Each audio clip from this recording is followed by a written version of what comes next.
Napansin mo ba, mas madali mong maalala yung sakit kaysa sa mga panahong masaya ka? Bakit kaya ganun?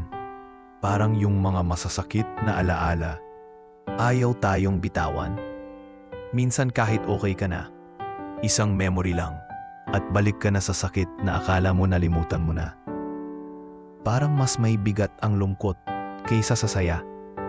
Sa dark psychology, tinatawag tong negativity bias.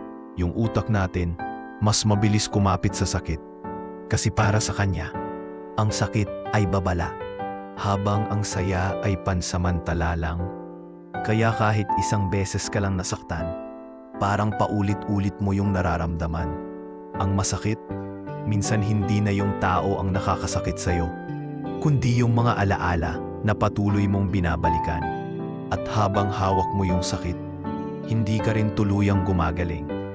Comment mo kung may sakit kang hindi pa rin makalimutan. Baka oras na para piliin mong alalahanin yung mga panahong naging masaya ka rin. Follow for more dark psychology and emotional truths.